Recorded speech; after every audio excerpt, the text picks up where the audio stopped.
Saat gue menjadi travel photographer dan videographer, ada satu negara yang menurut gue sangat unik, yaitu Jepang. Bukan hanya kebiasaan membaca buku, tapi kenapa manusia-manusia ini memberikan impresi mereka tidak mempunyai emosi. Kayaknya itu orang-orangnya tuh kayak tenang aja. So dari sana gue juga akhirnya mencari beberapa informasi terhadap negara Jepang ini, dan gue menemukan 10 konsep dari Jepang yang mungkin ngubah hidup lu. Yang nomor 7 menurut gue bisa bikin lu kaget. So, kita mulai aja. Menurut gue konsep yang ini sangat cocok buat kita yang suka membanding-bandingkan diri kita dengan orang lain. Dimana kita berasa, kenapa ya si A udah kesana, kenapa si B sudah melakukan suatu cerita sukses, kenapa kita di sini-sini aja. Dan kadang-kadang itu malah bikin kita kedistorsi sama pekerjaan sesungguhnya, yaitu ya kerja gitu lah. Gue yakin mayoritas juga setuju, referensi ada sesuatu yang bagus, tapi akan menjadi sesuatu yang sangat toksik kalau kalian sudah memulai membanding-bandingkan.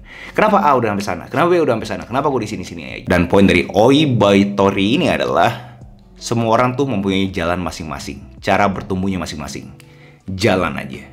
Konsep yang ini pertama kali gue tahu dari perusahaan-perusahaan Jepang, dimana gue merasa kok mereka tuh sangat produktif. Setiap proses di pabrik-pabrik Jepang itu mempunyai intensi yang sangat spesifik. Jadi semua orang terstrukturisasi apa kerjaannya mereka. Dan ternyata itu direfleksikan dari konsep yang namanya Kaizen, dimana kita selalu tumbuh terus-menerus. Dan sesuatu yang signifikan ternyata kagak usah aksi yang besar juga. Gue tahu sangat counterintuitif kan, dimana kalau misalnya mau sesuatu yang signifikan, ya aksinya juga harus signifikan kan.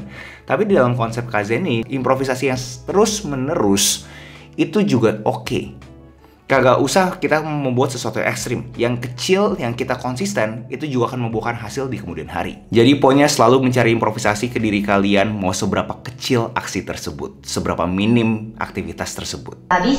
Gue yakin mayoritas pengen lah ya namanya sempurna. Terutama kita yang bisa dikategorikan sebagai orang yang idealis, dimana kita pengen ngeliat A, B, C, D, F, G, ya sempurna. Kagak pengen ada sesuatu yang aneh-aneh. Tapi kita harus bisa juga menghargai namanya ketidaksempurnaan. Karena ketidaksempurnaan itu kan yang bikin seru. Itu kan yang jadi cerita. Konsep wabi-sabi ini pun juga diilustrasikan ke beberapa produk di Jepang yang emang sengaja dibuat tidak sempurna. Poin besar yang gue tangkap dari wabi-sabi ini adalah ya kagak ada yang selamanya. Terima, improvisasi, jalan. Kita pas muda, kita pasti berasa kita itu pengen mengeluarkan suatu uang untuk memberikan kita suatu status kan. Tapi di konsep motanai itu adalah dia bilang jangan boros. Tekan gaya hidup kita. Dan itu pun nggak ada dalam konteks duit, juga di dalam konteks pertemanan, di dalam konteks hubungan kalian dengan sekitarnya kalian. Kita harus bisa identifikasi siapa yang memberikan nilai tambah dan jangan menyia-nyiakannya. Poin besarnya dari kata ini nih yang gue dapat adalah kita harus tahu aktivitas mana yang memberikan kita nilai tambah, kita harus tahu aktivitas mana yang tidak memberikan nilai tambah. Yang tidak memberikan nilai tambah, eliminasi. Fokus ke yang memberikan kita nilai tambah. Yang konsep ini favoritnya gue, dimana stres itu bukan sesuatu yang negatif. Justru saat kita stres, kita harus bisa mengendalikan kita punya emosi. Itu saatnya kita diuji. Dan gue sangat bisa relate banget layaknya kita pergi ke gym, workout. Kalau misalnya kita melakukan suatu gerakan dan itu membuat otot kita stres, bukan ototnya kita itu makin menciut kan, tapi membesar. Jadi menurut gue kita harus bisa reframing kayak stres seperti apa yang cocok untuk tubuh kita, untuk otaknya kita. Kalau misalnya kita bisa menemukan stres yang cocok, yang si Nassim Nicholas bilang use stress yang positif, itu yang bikin hidup kita jadi seru. Jadi pas gue udah kenal konsep ini, setiap kali gue ngeliat stres, gue berasa oke, apakah ini use stress atau stres negatif? Kalau misalnya use stress, gue justru happy. Ini akan melatih gue untuk jadi besar. Kalau kita lihat suatu keindahan di bumi ini, kadang-kadang kita kagak bisa ngomong apapun kan ya. Yang bahasa Inggrisnya adalah speechless. Kayak kita susah memberikan kata-kata terhadap pengalaman yang kita alamin. Contoh pada umumnya ya orang kalau misalnya lihat matahari terbenam atau terbit, orang kayak wow, kayak bisa ya sebagus itu ya, dan mereka pengen menyerap tanpa harus mengeluarkan kata-kata. Dan kata Yugen ini, impresinya gue adalah gimana caranya kita bisa mengidentifikasikan pengalaman-pengalaman seperti ini di keseharian kita. Ada beberapa hal yang terkesan kecil, contoh di konteksnya gue mungkin membaca buku dengan anak gue, ngobrol sama istri gue, mungkin terkesan yang tidak bisa terkuantifikasi. Apakah itu sesuatu yang mempunyai nilai tambah yang sangat tinggi? Ya sangat subjektif kan ya.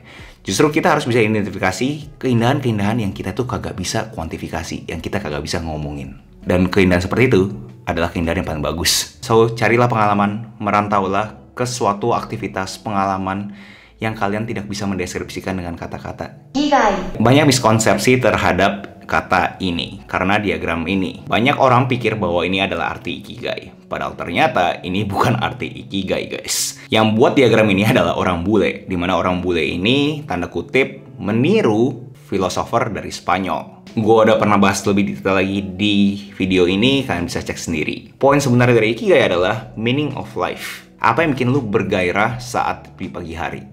Kayak lu bangun, lu berasa, oh gue pengen lakuin ini. Dimana ini pernah dibahas sama bukunya Ikigai yang Ken Mogi. Dia klaim bahwa apapun tuh bisa jadi ikigai kalau misalnya kita sudah menemukan tujuan untuk melakukan aktivitas tersebut. Bahkan dia bilang minum, makan, itu juga ikigai loh. So, poinnya apa sih yang bikin kalian itu merasakan excitement untuk kalian itu melakukan aktivitas tersebut?